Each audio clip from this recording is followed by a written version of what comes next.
Okay, before we get into the video, real quick, warning. This video contains story time and theories, and if you're not up for those two things, well, click away. But if you are, let's get into the video. Yeah, guys, I know it was last week, but I was busy not caring.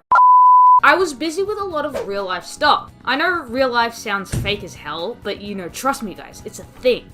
So, I couldn't actually get to it until now. Also, writing this script is kinda hard, and I've already tossed out the intro 5 times because they all sounded like absolute garbage. And I'm hoping that this one is better, but I feel like this might just go into the trash. But if it doesn't, yeah, I don't have to write the intro again. Take that intro. Oh yeah, I'm so good at this. Getting back to the point, last week an event happened that shook the very foundation of the Earth. It was an event so shocking that no scientist could even remotely hypothesize. It was the last thing that anyone who even had a realm of thinking could... Yeah, okay, maybe not, because we all know that Persona 1 and 2 getting any sort of attention is kind of that kind of deal, but this was still pretty shocking. Seeing Persona 3, 4, and especially 5 being ported to Xbox is still pretty jaw-dropping. Hey look, I know you're probably going to skip this part because, self-advertising. But by the way, real quick, in my last video, I was a dirty sellout. I know. But somehow it worked, and I made it to 3,000 subscribers. I am really appreciative of each and every one of you guys for taking your time first to watch the video, and then hit that button. So I'll be a sellout again, and ask you all to hit that subscribe button once more, and maybe this time we can hit 4K?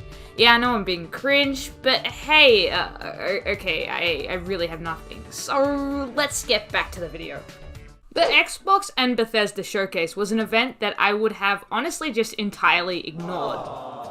Okay, not saying I would have entirely ignored it because I would have seen trailers for the things in my subscription feed, but I honestly don't really like sitting down for these events and sitting through the trailers of games that I'm going to buy anyway, especially at 3 AM. This is because the things that I expect out of Microsoft and Bethesda are, especially at this point, things that they've already announced, like Starfield and, wow, I'm looking through the list and they really didn't say anything about the Elder Scrolls 6.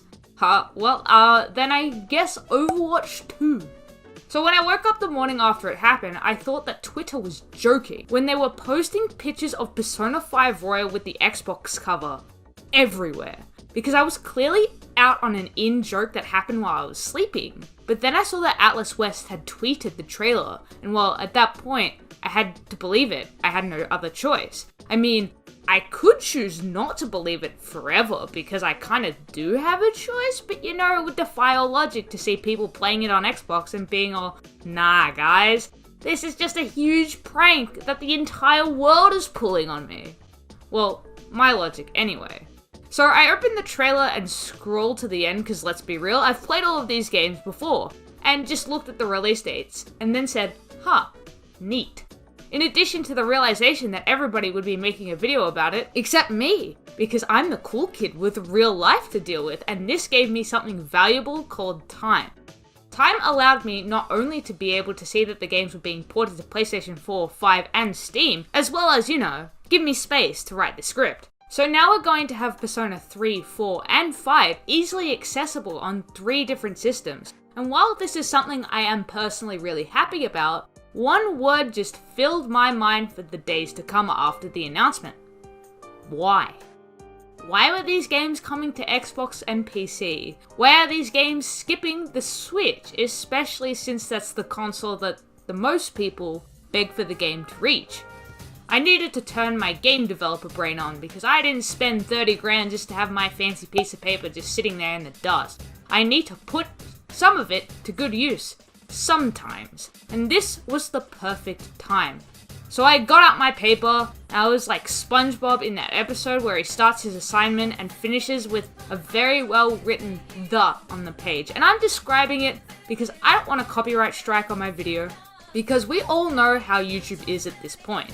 I initially came up with nothing, except that it's easier to port the games over to those systems, and Atlus usually outsources their Switch ports to someone else, so maybe this time they just don't have the money to pay a studio and are buying time, or they just had a deal with Microsoft, or maybe they just wanted to do that because they're doing it for Soul Hackers 2. But then, the biggest baseball bat with the word realization hit me in the head, and I had come up with a more decisive answer.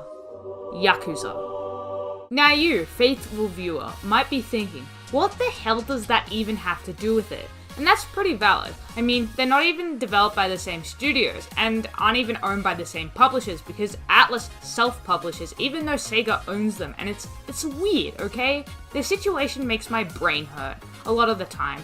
But in this instance, it finally made sense. Now I want to clarify, this is just a theory, and only could explain what's going on, but I have put a lot of thought into it, which is why I'm sharing it in the first place.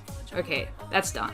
Now, Sega at some point during 2017 pushed the idea that porting the Yakuza series to PC might be the right move for the franchise, removing its status as a third-party PlayStation exclusive. The presumed reason for this was to make the series more accessible in the West, as a lot more people over here play on PC. I couldn't exactly source this as a quote from anyone at Sega, just that the head of Sega US at the time was pushing for games to hit PC. It wasn't long afterwards that Sega ultimately decided also to start releasing their series on Xbox as well, and now that's how the series is going to look moving forward. The thing is, Persona was also like Yakuza. It started out as a third-party PlayStation exclusive, then they ported one of the games to PC, and now this is happening. I don't think this is a simple coincidence, and I personally believe that they're just pushing Persona in the same way they did for Yakuza, which would also explain the lack of Switch ports. Now I know that Persona 4 Arena Ultimax and Persona 5 Strikers did manage to make it to the Switch, so it's weird not seeing these games also come to Switch like they did. But here's the thing, Atlus didn't directly make these games, other studios did, and Atlus doesn't have a very good track record of making Switch games. In fact, all of their Switch ports at the moment have been outsourced, and they haven't made them themselves. Oh, and also remember I said ports and not Shin Megami Tensei 5 because I said ports, not games, that were intended for the console. Please don't kill me, comment section. I have a family. It's not to say that these games will never come to Switch, Atlus could do that, but the Yakuza story makes the most sense as to why it was an Xbox first kind of deal. Persona is Yakuza 2 Electric Boogaloo. It's honestly a good step for Atlus and Sega, because it'll probably make a really popular series more accessible for more people around the world. It's honestly about time that they went full ham and ported the series over after porting Persona 4 Golden all the way back in June of 2020. Atlus just needs that little push from Sega to be able to do things sometimes because, well, maybe, look, I don't know, okay? It's probably a money thing. Conclusions are hard, okay? Don't yell at me. Okay, now I've ruined it. No, wait, I can fix it. Guys, I can fix it by asking for your opinions on the matter. So what do you guys think of them porting the games over? Let me know in the comments section down below. Don't forget to leave a like, and I already was a sellout to ask for subscriptions before, but I'll ask for it again because I am going to be even more of a sellout. You can't stop my dirty behavior. Okay, so now that that has all been said and done, my name is Resident Unleashed, the resident who finally jumped aboard the hype train and unleashed that out into the world, and I'll catch you all next time.